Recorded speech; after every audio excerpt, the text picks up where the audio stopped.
有粉丝说自己泡的酒没有我送给他们的好喝。其实基酒的不同，水果的产地、原材料的比例都是影响口感不同的关键，尤其是基酒的不同，最终会导致泡酒有天壤地别的差距。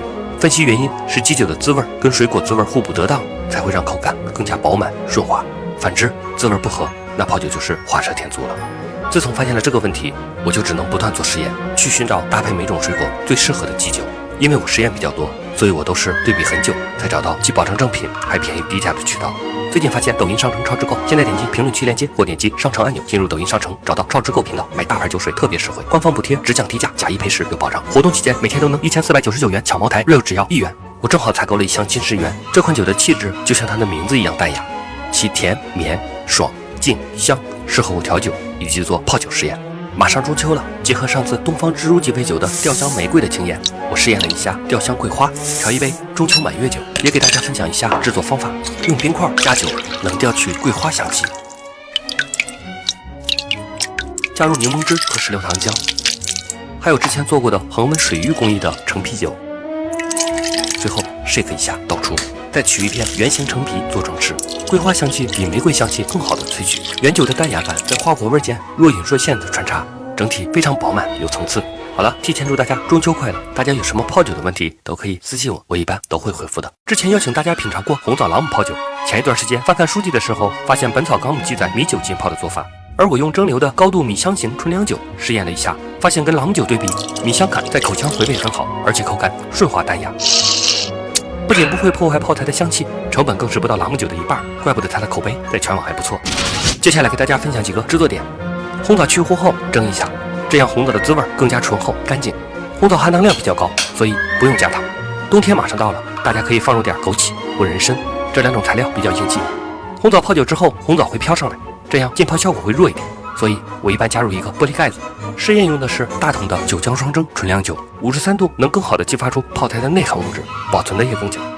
最后倒入酒密封就行，大约1周以后就可以喝了。其实红枣浸泡一次后，还有很多滋味留在枣里，我们可以按照老一辈勤俭节约的泡酒方式，在酒大概喝到1/3到1半的时候，再续上同样的酒。泡好的酒大概40度左右，每天喝1两，基本上150块的酒，30块钱的枣，5块钱的枸杞，够喝一个冬天了。大家学会了吧？计划邀请大家品尝的胭脂梅泡酒，兑水后总酸就符合国标了。本来想兑水稀释后再邮寄给大家的，但前期咨询了几个粉丝，都表示谁家还没水呀，自己兑就行了呗。我想想也有道理，最终100位选中的朋友只有6位要兑水的。后来我又跟这6位沟通了一下，最终都要不兑水的，我也分装打包好了，预计3月1日发出。100位朋友等着接酒吧。大家知道酱香酒为什么贵吗？最近发现中国白酒在酿造上是最难的。白酒原料主要就是高粱，通过不同的酒曲和发酵环境，就能酿造出千变万化的口感。单凭这一点，想想都觉得非常厉害。那为何酱香酒最贵呢？一个最底层的原因是发酵时间长，清香酒一般1个月，浓香酒一般2个月，酱香酒则需要1年，也就是我们经常听到的12987工艺，1年制作2次投料，9次蒸煮，8次发酵，7次取酒。7次取的酒，每次的风格不同，就像人生的7个阶段，而最终汇聚到一起，也就造就了酱香口感的层次丰富，这自然为它可以卖得贵又增加了原因。前几天看到一款包装风格特殊的酒，像一本书，简洁规整的设计给我一种透露着文化自信的感觉，不自觉想起书一卷酒一壶的洒脱，颇有风雅高古之士的风范。颜色微黄透亮，品尝一下口感。入口是满满的经典酱香感，产自有美酒和美誉的赤水河上游，所以更加纯柔宜人。后口还有一丝对年轻人非常友好的清甜感，传说中空杯留香，也就是纯柔酱香的典型风格特征。这瓶摘要酒的设计是一大亮点，酒桌上绝对惊艳，价格也合理。想品尝典型酱酒风格的朋友，可以试试这款摘要酒。大家知道中国古代的酒在外国人眼里多牛吗？马可波罗横跨欧亚，历经20余年，自然也饮酒无数，唯独对我们当时用各种香料和药材配制的草本酒赞不绝口。还有一个法国传教士卢布卢奇，也是直接用我们的酒跟法国最好的葡萄酒对等评测。而我们古代的酒很多都会融入草本植物，最出名的是华佗创制的屠苏酒，还成为了家家户户大年初一饮用的习俗，既有滋补又有传说中辟邪的功效。草本入酒，在将草本自身味道融入到酒中的同时，还为酒赋予了养生的效果。在古代，除了屠苏酒这样的草本酒，还有很多种类的养生酒，一般为王公贵族饮用。而清朝烈酒逐渐流行以后，传统的养生酒就越来越少了。而到如今，依然有那么一款酒，在传承养生智慧的基础上，利用创新草本科技打造高品质的保健酒，就是我手上的这瓶劲酒。具体怎么养生，咱们喝完再说。酒体是澄澈的琥珀色，非常漂亮。入口是草本的清爽，回味有些醇和清甜，整体口感饱满顺滑。现在正值冬季，万物必藏，是饮用养生酒的最好时机，尤其是搭配牛羊肉或涮火锅的时候，既好喝又解油腻，一举两得。这瓶劲酒将多种草本精华融入到酒中，像枸杞、淮山药等，都是一些药食同源的优质草本。喝下去可以感受到草本精华让身体均匀的微微发热，特别舒服。平时适量饮用，可以在微醺中温和的养生。我想马可波罗和鲁布卢奇如果能穿越到现在，依然会赞不绝口。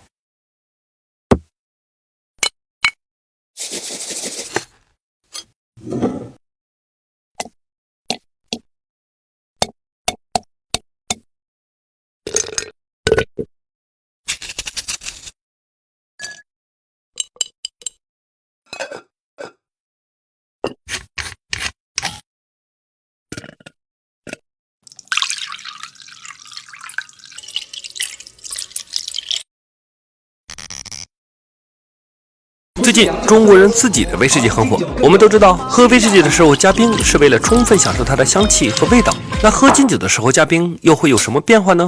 如果是小瓶直接咂，喝起来草木香气浓郁，主要集中在中口。现在记住这个味道，以方便对比。接下来加入一块圆冰，再倒入一些劲酒，放置1分钟后，酒体温度降低到6度左右。喝起来原料里的草木香气转移到了中口和回味上。口感更加清爽顺滑，酒的刺激感也没有了，综合感觉的确好入口了。功劳主要来自于冰块的降度，所以很多调酒组合都是在预设有冰块溶水的情况下设计的。说到这里，曾经我也好奇过冰饮白酒会是什么体验。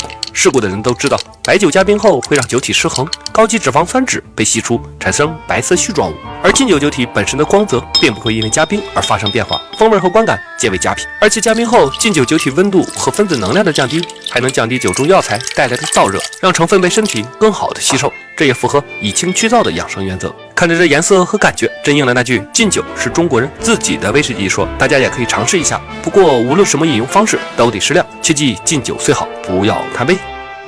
胭脂杯泡酒的检测报告出来了，有一个好消息和一个坏消息。先说坏消息吧，总酸和总脂2项指标不合格。不过好消息是，解决方法很简单。先说总脂，我们的检测结果是 0.18， 国标规定是大于等于 0.35， 造成低于国标最大的可能是基酒的总脂含量低。这个简单，我装100毫升原酒去检测一下就清楚了。那有什么办法呢？有，兑水。因为稀释之后酒精度就会降低，露酒里的总脂限于以蒸馏酒为基酒，且酒精度大于25度时才需要检测。这次的酒精度是25.2，降度之后就避开了这个问题，而且总脂对口感的影响不大。再说第二个问题，总酸。我们的检测结果是 18.1， 国标规定是小于等于6。我们都知道梅子是特别酸的，如果梅子的总酸过高，那有可能就是导致总酸超标的原因了。这个也简单，检测梅子的总酸即可。我找到之前冷冻留样的梅子，打包100克一起送去检测。那怎么弥补呢？还是兑水，用1分的酒加2分的水，理论上总酸会从18降低到6左右。先品尝一下，梅子的酸爽感降低了很多。个人认为梅子酒最有意思的那股酸爽的穿透力没有了，喝起来变得很平庸。再对比一下，感觉稀释后的梅子酒像丢掉灵魂一样，这个对口感的影响就非常大了。我经常会买各种酒来借鉴学习，于是选一瓶口感酸度最大的梅子酒，也检测一下它的总酸含量，以做参考。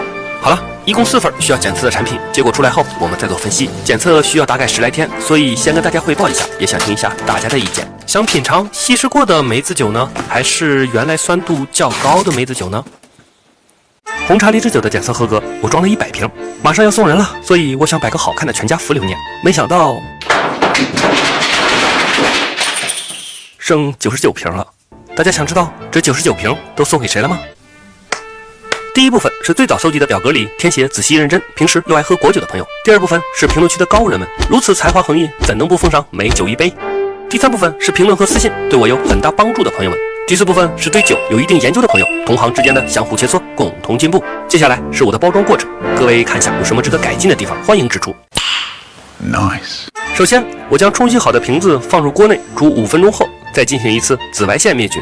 拿出来后又倒入了一些酒，盖上盖子涮一下，最后控干水分。装瓶目前我没有分装设备，每瓶都装到目测大概瓶颈的位置，然后盖盖即可。为了防止盖子在运输中掉落，我会加一个塑封帽。由于体定量不够，无法专门定制，所以我买了红酒用的，剪掉一半，剩下的刚好合适，然后塑封即可。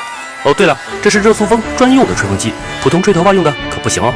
为了得到大家的反馈，每一瓶我都贴了一个二维码，方便收到酒的朋友在品尝时占用一点点的时间，帮我填写一下反馈建议。贴切完成后，有时候会有一点残胶，所以我都用厨房用纸清洁。这是我在抖音商城秒杀频道刚入手的四季如春家的厨房专用纸巾，8块9买了2卷，吸水性强，干净又方便。左滑进抖音商城秒杀频道，或点击评论区，就能一键购买我的同款超值好物了。还有更多爆款好物，低至9.9元，日常多逛一逛就能省下一大笔超值的。为了防止玻璃瓶在运输中破损，我每次都装入气泡柱。气泡柱邮寄来的时候是扁的，需要打气才能达到效果。以前我都是用打气筒来打气，这次突然想到抽滤机的这个抽气的装置，一头是吸气，那另一头就是出气了。试了一下，果然如此。做一个加长管，直接升级成电动充气，太方便了。以前打完所有的气泡柱要踩1天的打气筒，现在1小时搞定。最后气泡柱装箱，两边封口，大功告成。99位朋友们等着接酒吧。